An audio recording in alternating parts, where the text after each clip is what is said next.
Amené par Zlatan Ibrahimovic. Oui, il a bien résisté au retour des défenseurs centraux, hein, et d'ailleurs il a un peu tergiversé pour attendre l'arrivée de Matuidi. Angel Di Maria face à Rekik. Attention à l'ouverture du score de Blaise Matuidi au bout de 2 minutes de jeu. Deuxième occasion et un but pour le Paris Saint-Germain. Alors il faudra qu'on me dise pourquoi Isla se retrouve en défense centrale sur ce centre alors que il y a froid à la défense marseillaise. Alors que tactiquement il n'y a pas eu de danger, hein, sur l'action précédente. Le bloc tactique était bien organisé. Là on voit Isla. Il est tout seul, Blaise Matuidi. Rekik, et on voit Rekik complètement en poste arrière gauche, qui quitte complètement sa défense pour venir presser justement Di Maria. Donc il laisse complètement la défense centrale isolée. Et Isla qui tarde à revenir justement dans sa position est devancé par Matuidi. Il est tout seul, Blaise Matuidi, du plat du pied pour donner l'avantage au Paris Saint-Germain. Fait par Steven Fletcher. Isla avec Thauvin. Et la frappe de Thauvin. Oui, il est dedans. On croyait au petit filet. Et c'est encore lui, Florian Thauvin, le sauveur de l'Olympique de Marseille en demi-finale face à Sochaux. C'est lui qui remet l'OM dans cette finale de Coupe de France avec cette superbe frappe ras de terre. On la voyait pas, Manu, faut être tout à fait honnête. Si, moi je pense qu'il la voyait avant même de recevoir le ballon. Il savait déjà son positionnement par rapport au but. Et je pense qu'il avait pris l'information, son positionnement, ce Sirigu. Et tout à l'heure, on se pose la question pourquoi il n'était pas revenu sur son pied gauche pour frapper l'enroulé. Là, il ne s'est pas posé de question. Il savait déjà avant de recevoir le ballon ce qu'il allait faire. Il a pris de vitesse le défenseur. Avec la réussite. Elle est contrée. Elle est légèrement contrée. Elle va se loger au ras du poteau, hors de portée du gardien. Elle prenait la direction du poteau gauche. Il y avait Matuidi, il y avait Ibrahimovic. Le voilà, Blaise Matuidi servi dans la surface de réparation penalty. Immédiatement sifflé après cette faute de Nkoulou. Aucun doute, en tout cas dans la décision de Clément Turpin. Marseillais était encore au vestiaire, hein. Ils ne sont pas rentrés dans cette deuxième mi-temps. Et on va la revoir. Il empêche Matuidi de jouer ce ballon. Il joue pas vraiment le ballon, hein, Nkoulou. Il paraît, en tout cas, aucune hésitation de la part de Clément Turpin. Rebelote, si je puis dire. Marseille déjà en difficulté dès la première minute de cette seconde période. Zlatan Ibrahimovic qui a son 155e but avec le Paris Saint-Germain au bout du pied face à Steve Mandanda.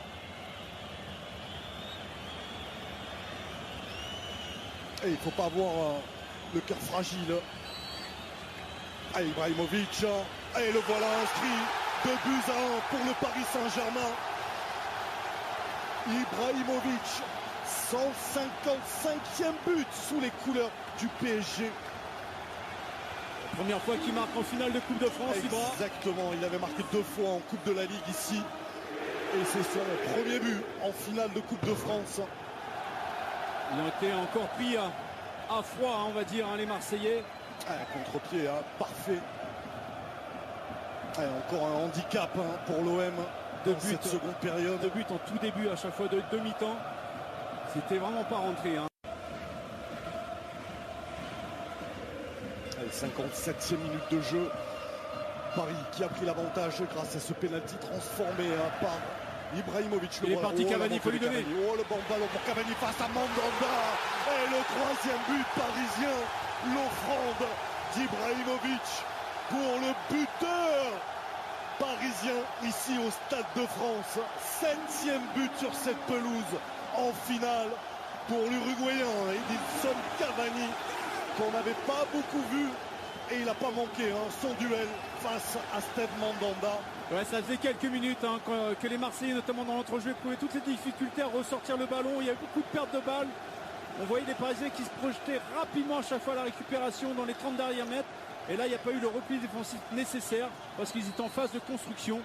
Ballon perdu dont a profité Rabiot, puis Di Maria. Quel service. Et il n'a pas tremblé. Son plat du pied pour battre Steve Mandanda. Le Paris Saint-Germain qui mène désormais. Premier ballon délicat pour l'ancien Nantais.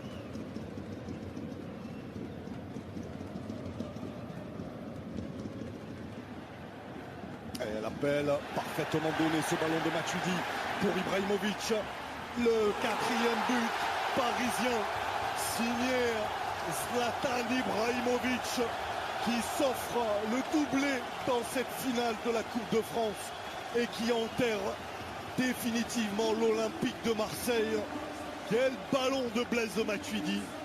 Grand artisan de cette victoire, hein, Blaise Matuidi dans ce match côté parisien, mais bien aidé quand même hein, par la défense marseillaise, notamment l'axe où on ne sait pas s'il faut faire un marquage ou s'il faut faire la couverture, s'il faut faire jouer le hors-jeu. On est toujours pris entre 2 ou 3 choix et finalement c'est les Champs-Élysées hein, presque pour Ibrahimovic dans cette deuxième période. À chaque action offensive, on a l'impression que la défense est très mal alignée en permanence. Il n'y a pas d'intensité dans le duel. On laisse partir les joueurs alors qu'ils ne sont pas en position de hors-jeu. On a joué avec le danger en permanence dans cette deuxième période côté marseillais. On l'avait vu déjà, on avait vu des prémices en début de match, ou des approximations dans le replacement défensif, notamment dans l'axe. Mais là, franchement, à ce niveau, dans cette finale, c'est offrir sur un plateau. Ils n'ont pas besoin de ça, les Parisiens. 5 dernières minutes de cette finale. Et le corner frappé par Nkoudou. Va chercher Brice Djedjedje. Et c'est la tête de Maxwell qui a trouvé Nkoudou. Alors qu'on attend le dernier changement parisien. Et je peux déjà... sans aucun doute. Ouais, je peux déjà vous annoncer que ça va être certainement une standing ovation pour Zlatan Ibrahimovic qui va faire ses toutes dernières secondes. Et il va être remplacé par Layvin Kurzawa. Peut-être Laurent Blanc. Attention à la frappe de Mendy et la reprise de Batshuayi. Et à la réduction du score à la 87e minute. Signé Michy Batshuayi. 4-2. Les Parisiens qui n'y étaient pas du tout. Hein. 2 mauvaises relances. Ouais. Sirigu qui avait fait un très bel arrêt auparavant. Et là, il abandonné hein, par sa défense sur la réduction. En tout cas sur ce but de Michy Batshuayi. C'est pas un bel arrêt. Hein. Sirigu sur cette frappe. Il remet complètement Batshuayi dans l'axe.